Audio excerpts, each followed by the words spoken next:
দীর্ঘ এক মাস সিয়াম সাধনার পর 31শে মার্চ সোমবার গাইবান্ধার কেন্দ্রীয় ঈদগাহ ময়দানে সকাল 8:30টায় পবিত্র ঈদ উল ফিতরের নামাজ আদায় করেছেন হাজারো ধর্মপ্রাণ মুসল্লিরা। পবিত্র ঈদ উল ফিতরের নামাজের ইমামতি করেন কেন্দ্রীয় বড় জামে মসজিদের পেশ ইমাম ও খতিব মুফতি মাহমুদুল হাসান। নামাজের পূর্বে সংক্ষিপ্ত আলোচনায় বক্তব্য রাখেন গাইবান্ধার জেলা প্রশাসক চৌধুরী মোয়াজ্জম আহমদ। আপনারা জানেন যে ঘুষ এবং দুর্নীতি এই দেশকে একেবারে ছেড়ে গেছে। তারপরে প্রকৃতি কিন্তু আমরা দেখেছি আমরা জুলাইয়ের কোনো অভ্যুত্থান। তাহলে এই মহাত এবং মত ফোনে আপনাদের অনুরোধ করব, আল্লাহ যাতে আমাদের অতীত যে দুষ্কৃতি আছে সেই দুষ্কৃতি থেকে আমাদেরকে হেদায়েত দান করেন এবং আমরা যাতে একটা নতুন এবং ন্যায়ভিত্তিক কথা করতে পারি। আমার অভিজ্ঞতায় 54 বছরকার মধ্যে এবারকার যে ঈদগুলো করলাম আমরা, তাতে আল্লাহ রহমতে এরকম কোনোবার আমরা করিনি। এই 54 বছরকার মধ্যে এরকম কোনোদিন করিনি। কারণ বর্তমান যেভাবে ঈদের উপস্থিতি, তারপরে রোজাদার বেশি, শান্তি সৃষ্টভাবে সব কিছু ইফতারি থেকে শুরু করে সব জিনিস আমরা একেবারে নিত্য নতুন জিনিস পাচ্ছি অল্প দামে। এবার সিন্ডিকেট ছিল না, কোনো রকমের সিন্ডিকেট নেই। আমরা এই রকম চাই, আমরা মুসলমান আমরা চাই যে আমরা শান্তিপূর্ণভাবে এইরকম ঈদ উপভোগ করতে পারি। আগের মানুষের মতো ছিল কামাই করা, ইনকাম করা, এবারকার মানুষের মন মর্যাদা আছে বিভিন্ন প্রতিষ্ঠানে ছাড় দিচ্ছে। যাই হোক, আলহামদুলিল্লাহ আমরা চাই আরও যেন পরিবর্তন, আরও যেন মানুষ ছাড় দেয়। আর যে নামাজ পড়লাম আমরা অন্য বছরের চেয়ে এবারে মুসলিম অনেক বেশি। আর নামাজ পড়তে আমাদের কোনো সমস্যা হয়নি। আল্লাহ দিলে বর্তমানে যেভাবে চলতেছি আল্লাহ যেন এর চেয়েও আরও ভালো চলায়, ইসলাম হিসেবে যেন জীবনযাপন করা তৌফিক দান করে।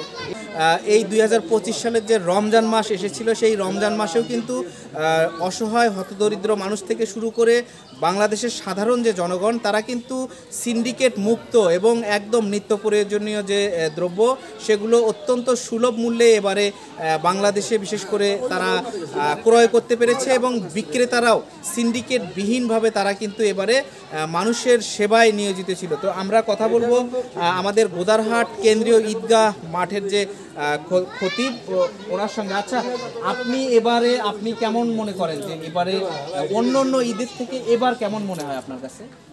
আমরা চাই যে আমাদের দেশ এবং আমাদের সমাজ, আমাদের প্রত্যেকটা মানুষ যেন সুন্দরভাবে থাকে এবং সুন্দর একটা সমাজ গড়ে এবং যেরকমভাবে অতীতের যেরকম ছিল দুর্নীতিযুক্ত সমাজ, তো সেখান থেকে ফিরে এসে আমরা এখন দুর্নীতিমুক্ত সমাজ গড়ার লক্ষ্যে আমরা আশা রাখি যে ভবিষ্যতে যেন আমাদের সমাজটা দুর্নীতিমুক্ত হয় এবং সুন্দর হয় এবং সুশৃঙ্খল হয়, অশ্লীলতা বেহায়াপনা সব যেন দূর হয়ে যায়। ইসলামী রাষ্ট্র যেহেতু মুসলমান কান্ট্রি, সেই হিসেবে আমরা আশা রাখি, আশাবাদ ব্যক্ত করি আমাদের সমাজটা যেন ইসলামী রাষ্ট্র হিসেবে, ইসলামী সমাজ হিসেবে যেন পরিচালিত হয়, এই আশাবাদ ব্যক্ত রাখি। আসসালামু আলাইকুম। ধন্যবাদ আপনাকে।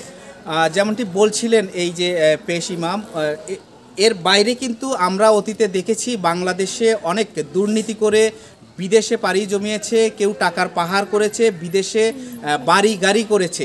বাংলাদেশে সে অনেক রাজনৈতিক প্রভাব খাটিয়ে তারা কিন্তু এ ধরনের অপকর্ম করেছে এবং এরকম ঈদ আসলে তারা কিন্তু লোক দেখানো সমাজসেবা এবং লোক দেখানো মুখোশ পরে তারা কিন্তু সমাজের উন্নয়ন কল্পে কাজ করছে বলে তারা একদম খুব নতুন পোশাক পরে তারা যে প্রথম কাতারে এসে নামাজ পড়েছে এবং তারা সিন্ডিকেটের সঙ্গে যুক্ত ছিল। এবারই প্রথম বাংলাদেশ দেখল একটি নতুন মাত্রার ঈদ, যেটিতে সাধারণ মানুষ, দেশের অসহায় হতদরিদ্র মানুষ একদম সিন্ডিকেটবিহীনভাবে নিত্য প্রয়োজনীয় যে পণ্য সামগ্রীর যে মূল্য সেটি নাগালের মধ্যে ছিল এবং সকল প্রকার দুর্নীতি অনিয়মের ঊর্ধ্বে এসে বাংলাদেশ যেন আগামীতেও মানবিক বাংলাদেশ হতে পারে এবং বাংলাদেশে মুখোশ পরা কোনো রাজনৈতিক নেতৃবৃন্দ আমরা চাই না। হৃদয় থেকে যেন তারা দেশকে ভালোবাসেন, দেশের মানুষকে ভালোবাসেন, সিন্ডিকেট মুক্ত ব্যবসা বাণিজ্য যেন পরিচালনা করেন, এইটাই কিন্তু প্রত্যাশা করে তৃণমূলের কোটি কোটি সাধারণ জনগণ। Shahjahan Siraj, voice of Gaibandha.